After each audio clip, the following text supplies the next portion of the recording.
We welcome in the Heartbreak Kid, Brenden Nunes, of course, of the King's Beat podcast and the King's Pulse podcast. And sneaky enough, a Boston Celtics fan. Whoa. Ain't nothing wrong. I didn't forget that. Ain't nothing I remember wrong that's with how I was that. introduced to him. There ain't nothing wrong with being a Celtics fan. That's all right. He was in the crowd. You do a He was great in the crowd yesterday making all that noise. Yeah, well, he might have been him and Jesse Tapia next to each other, cheering on their C's. Him, Jesse, Tony Zip Terrace, the whole crew. Man, cold world. Well, thanks for joining us, Brenden. Always great to see you. Do you have? Are you disheartened at all by the loss yesterday for Sacramento? No, man. It was the 5th game in 7 nights, which, I'm not as vet as James or Sean, but I've never heard of anything like that. That's a ridiculous schedule you're dealing with. And it's Boston. I know they're struggling a little bit post All-Star break compared to their standards, but they just got Robert Williams back, and I'm sure he's still getting into a rhythm, but he's a big part of their team.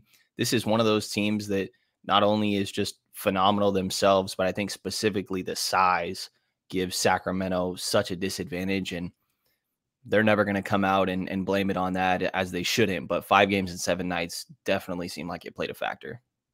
And you know what? The other thing, because people always talk about playoff basketball and this introduction to playoff basketball, well, there's a couple of things with that, right? Like, number one, this isn't the NCAA tournament. If this was the playoffs, that'd be 1 game in the best of 7. Yeah. And it would be on Mike Brown and that coaching staff and those players to bounce back. Once again, talk about playoff basketball. We see a lot of times in the playoffs where teams get blown out in a game, come back and either win the next game or win the series or whatever. So it's not inconceivable, if we're talking about playoff basketball, that this happens in the playoffs. Doesn't mean the Kings would lose a series or, even lose the next game or anything like that. It's just one of those things that kind of happens. So I'm also not discouraged, Brenden. I'm at the point where, I really think they could be competitive in every game, no matter who it is. And I think that translates to a series. I'm not saying they could beat anybody in a series. You could get swept and it be a competitive sweep. You know what I mean? But 109 is not a typical night for the Kings on the offensive end. And credit to Boston's defense, but 24 points in the 4th quarter, and they called it halfway through, but 22 in that 2nd quarter. It's just in how physical Boston is. They had a little bit of rest. Again, I thought that size was a big advantage in Boston's favor there. So this just wasn't a typical night, and I think that's understandable. But if it was a series, obviously I'm still favoring Boston, but the Kings were in this game, and I think dealing with some tough circumstances. I think one of we talked about being disheartened. One of the biggest positives that I take from this is the Celtics, 76ers, Bucks. They're not in the West. There's no team like them in the West. And I can't, if you asked, Denver versus Boston, I'm going to take Boston. Denver versus Philly, I'm going to take Philly. Denver versus Milwaukee, I'm going to take Milwaukee. I'm going to do that with virtually every team in the Western Conference. That's one of the things that gives me so much confidence about the Sacramento Kings in the Western Conference playoffs. Yeah. You talk about the ability to win any game that they're in, which translates to a series, the ability to win a series. I think that's just the toughest teams in the league are in the East, and the Kings have shown they could put up points on anybody in the West. I think the same. And all these other teams in the West have a lot of question marks surrounding them. And Sacramento have their own question marks, but you look at Denver and they look somewhat similar to Sacramento come post All-Star break. They are really struggling on the defensive end. They have that same question. Memphis, just getting Ja back, but not only that, Steven Adams and Brandon Clark. Phoenix is not going to have much time to mesh. We'll see when Paul George comes back. That 2 to 3 weeks is just reevaluated. That's not coming back in 2 to 3 weeks. So we'll see what ends up happening there. And you keep going down the line. So I feel the same way as you, D-Lo, that I think the East comes out on top at the end of the year, but there's a very big difference in physicality, and just that top of the East really stands out compared to the top of the West for me. Yeah. One of the things I saw last night that I did not like, and I want to get your view on this. I don't think it's anything new in the Sacramento Kings world, but I mean, they really struggled matching up with Tatum and Brown or Tatum and or Brown, right? They didn't have any answer. Harrison Barnes, who I'm just going to say maybe the travel and the schedule caught up with him a little bit because he was a step slow last night. Boston knew that. They took advantage of that. And even Keegan Murray, I looked at the way Keegan was defending one-on-one on an island against Jalen and or Jason Tatum, and it was barbecue chicken. Like they were seeking out the rookie as well. I don't think at this point in his career he can handle those type of guys. Once again, you talk about East and the West and the different teams you play. We broke it down, Damien. You won't see many situations like that with two high-level wing players like that, because that's what makes the Celtics great and a problem for the whole NBA. But was that something that kind of stuck out to you last night, that it doesn't feel like they have anybody that can match up with some of these wing scorers? Absolutely. And I don't think that's the most surprising thing to any of us going into that game. You know, wing defense had been a question mark for a while with this team, but as you mentioned, HB didn't look great. And Keegan is kind of what they ended up sticking with at the end of that game. I thought he had some okay moments. He either did all right, or there was a couple times I thought that foul trouble really got to him. And Kessler is typically the one guy had been recently, Kessler Edwards, that you look at and it's like, okay, maybe this is the best option. He played 5 minutes in that first quarter, got 2 fouls on Tatum, and then got pulled pretty quick. And it seemed like every time he went out there, he was dealing with some foul trouble. And it's little stuff. You know, Boston does the James Harden BS of putting the ball all the way out there before you lift your hands. And, you know, that's how people play now. So you got to really make sure you're pulling your hands back there. And Kessler struggled a little bit in that aspect as well. So I thought that Keegan was your best option probably towards the stretch of that game, but that says a lot because Keegan was struggling in his own right. It's just definitely an area that Sacramento struggles. I actually thought Davion Mitchell did a really good job on Jalen Brown, and I never would have predicted that coming into the game with that size advantage, but matched physicality and to be able to guard up like that, I thought was really encouraging. Appreciate you listening to Dealing with KC on KIFM West Sacramento 98.5 FM, KRX QHD2 Sacramento, ESPN 1320, always live on the free Odyssey app. You can watch the video version of the show on twitch.tv/ESPN 1320 and youtube.com/ESPN 1320. Casey, I think this is a perfect time to piggyback off of your question that you asked earlier regarding Kessler Edwards and Terrence Davis, and it was kind of your thought, so I don't want to steal it. But I think that's if you bring that into this conversation with Brenden, I'd be curious what B thought. Yeah, B, I just kind of talked about how I like Kessler. I like what he brings to the table. I like him in the rotation. But when you talk about him with that starting unit, if Herder's not ready to come back on Friday, I would think about putting TD in there. Just for the simple fact of just looking at the offense and the dribble handoffs and things of that nature, it clearly doesn't look the same with Kessler in those dribble handoff situations and the spacing that, or lack thereof, that he's able to provide for that offense. Also, you do that, you end up doing it a lot with Keegan Murray with Herder out there. And you know my thing, I've never said defense doesn't matter, but I think almost as much as possible for this particular Kings team this year, 2022-23 Kings teams, for them to be what they can be, they need to maximize what they can do offensively almost all the time they're out there. And I know they want to have some defensive lineups and play defense, but I look at the situation with the starter and I'm like, I think I might go with Terrence Davis because it helps open up things for Fox, Sabonis, and just keep things moving a little more fluidly on the offensive end with Kevin Herder out. What do you think about that, Brenden? I definitely see where you're coming from. You know, I'm a big proponent of like, don't try so hard to cover up your weaknesses that you lose your strengths in the process. And I think that's kind of points to your what you're getting at here. And one thing that stood out post game that I don't feel like I've ever heard Coach Brown say is that like we were passing up good shots and then dribbling into their defense and then making mistakes from there. Terrence Davis, I promise you, was never going to pass up a shot. So if you feel like you need more of that out there and you need guys that are going to help contribute to that offensively, I would have no issues with TD being the one out there. In my mind, the logic with Kessler is like, we need to figure out what we have here before we reach the postseason. They talked about like, I wish that we got a chance to put him on Lauri Markkanen to see what his versatility is like. It's good that he got Beal. It's good that he got Bridges.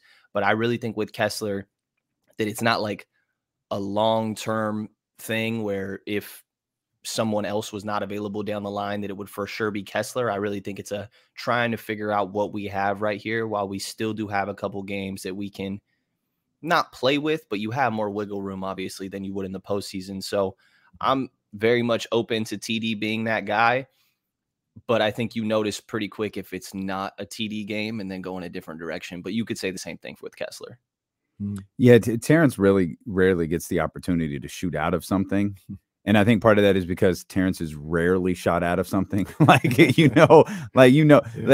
Brendan's point is spectacular. Like, when TD's hot and right away. We made the same point with Malik Monk earlier.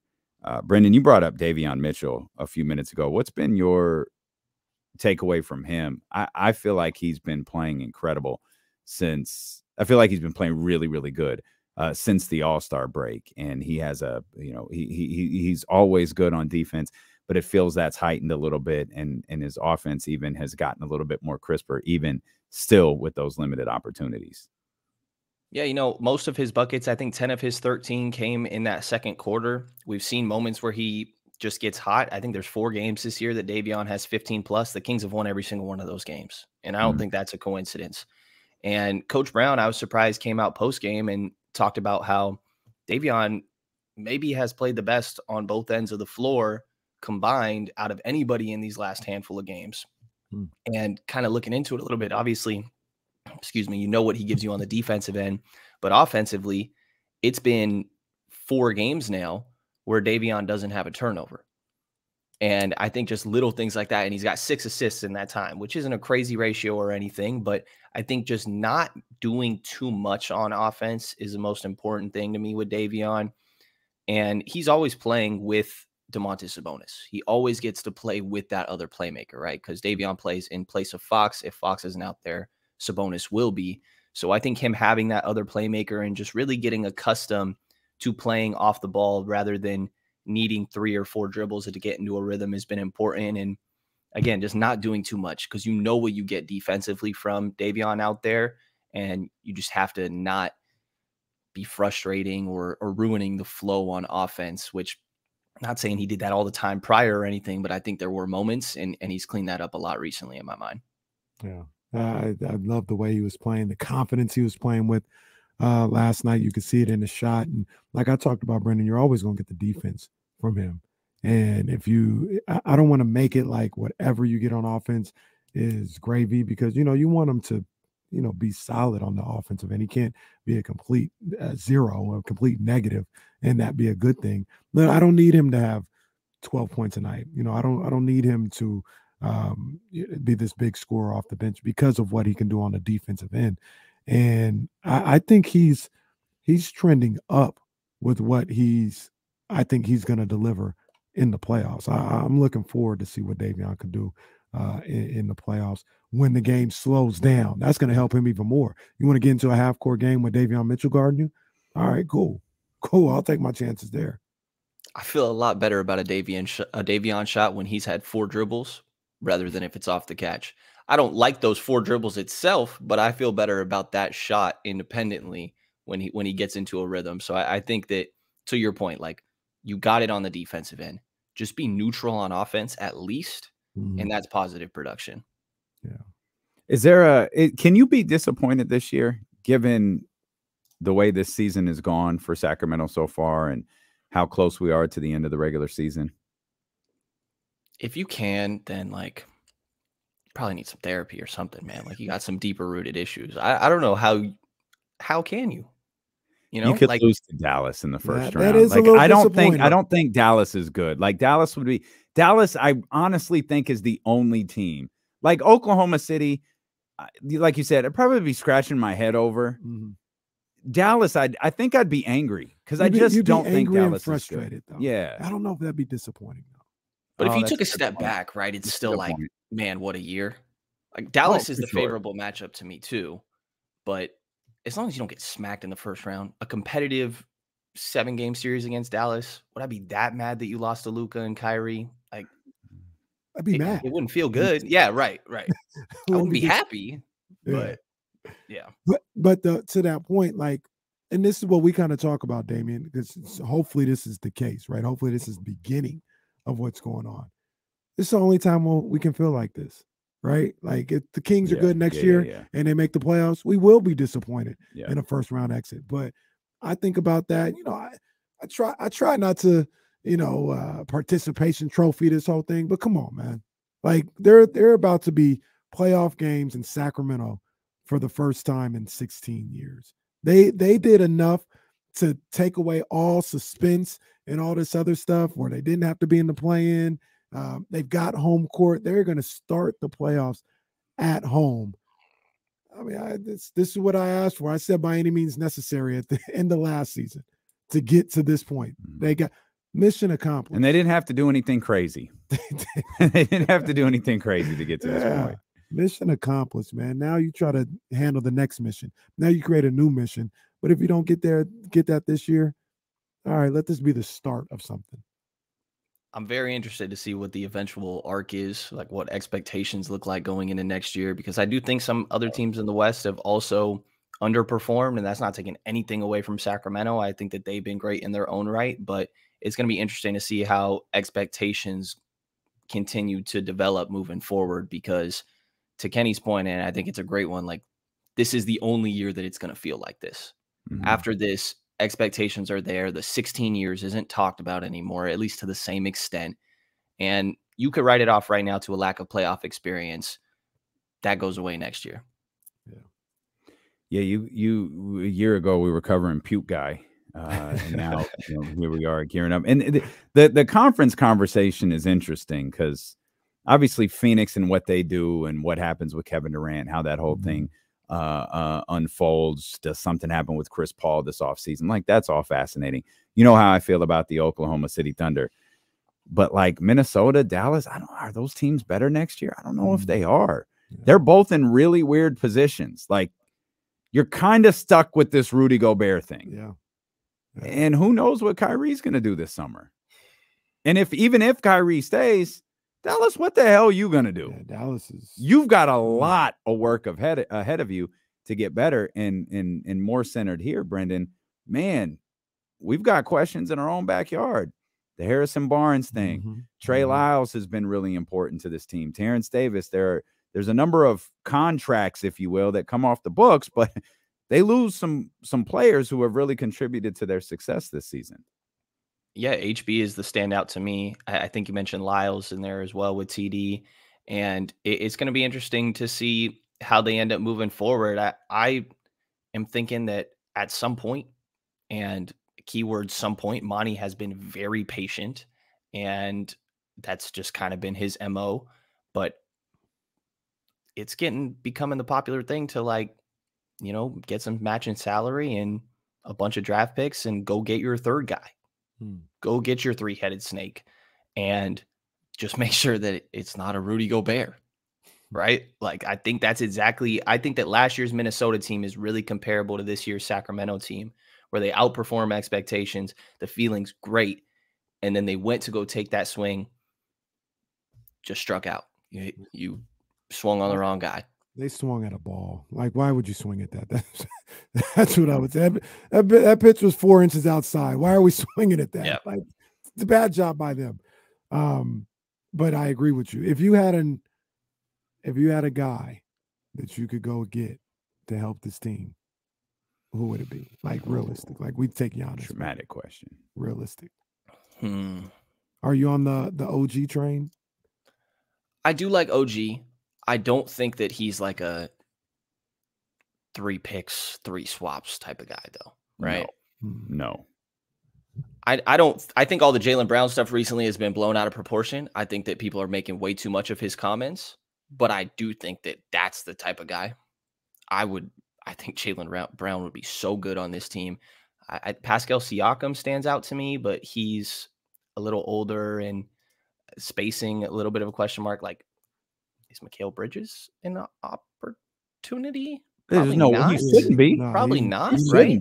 He's not available. I would give every pick and every swap for Miguel Bridges. Brooklyn. Well, Sean Marks is proven to not He's been proven to make mistakes, but he righted that ship pretty quickly. Yeah. And I don't think he could have done it. He'd be insane, absolutely insane to trade Miguel Bridges. Would you guys, I talked about this off the show, would you guys entertain Bradley Beal? I need some defense from who I'm getting. Hmm. You know, and ideally it's a 3-4 rather than more of like a 2-3. Mm-hmm. I think there's a probably a unique part to that too. Is it Bradley Beal or is it Bradley Beal or nothing else? Mm-hmm. Like, because I think OG fits better than Bradley. Mm-hmm. Well, I think Bradley does a lot of things a lot better than OG and Anunoby does. I think OG fits better. I think I like OG more than Siakam too.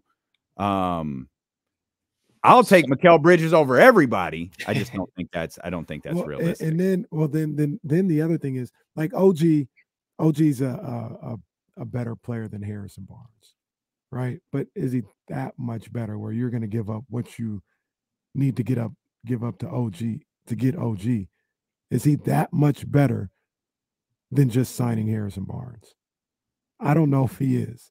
Like, he's not. I think that he is. He's that much better. But I'm a Harrison Barnes fan, so I don't know. I know. I feel like he is, though. You think OG? I think OG's better. I'm a Harrison Barnes fan, but I think OG is better. But that much better. Like, he's worth Keegan in your first round. I just don't. It's not. No. He's worth your first rounder this year. I won't even put Keegan in. Maybe. There. Yeah. Maybe. Yes. Yeah. OG's from my perspective, yes. That's a sneak. I wouldn't trade Keegan for anyone except the dude in Brooklyn. Yeah. I mean, he's perfect. Yeah, for he Jalen Brown. Yeah. Well, okay. Maybe not no one. Jalen and the kid. Miguel Bridges and Jalen Brown. I think people are kind of sleeping on this pick too. I don't think so. You like, I know, because I always talk about it like, you don't know who it is, and this draft's super deep, bro. Like, you could get a Miguel Bridges like player at 22 or something like that. But would they be Miguel Bridges next year? Not Miguel Bridges next year, but they could be a major contributor next year. Maybe they could be Keegan Murray next year. Does that get you to a finals? Mm-hmm. I don't know. Having two Keegan Murrays, like what? And maybe the biggest question in all of this, which is not something Monty McNair can answer this offseason, is what's Keegan Murray next year? Because that feels like a really important component to everything that they do. And Brenden, not to just completely extra out here, he's our guest. But the other sneaky thing about that, because we always talk about like not having picks and all this other stuff, you could draft somebody and use that as the trade bait. Mm-hmm. That's what Cleveland did with to get Donovan Mitchell. Mm-hmm. They had Abaji. They already drafted him. Yeah. And I think it was weeks later. Yeah. They threw him in the deal. It didn't count as a draft pick. Exactly. Yeah. They threw him in the deal to get Donovan Mitchell. Or Walker Kessler with Utah. Right. There you go. Mm-hmm. Yeah. So somebody in the chatty house, I will say, mentioned Jimmy Butler. I think he's the perfect type of guy. He's also old, and I realize he's making $150 million in 3 years starting next year. So I think I'm good there. Yeah, that's a tough one. I'd be less concerned about the money, more concerned about the age and the miles. Yeah. Brenden, great stuff as always. The King's Beat podcast, the King's Pulse podcast. Make sure you check out Brendan's amazing work.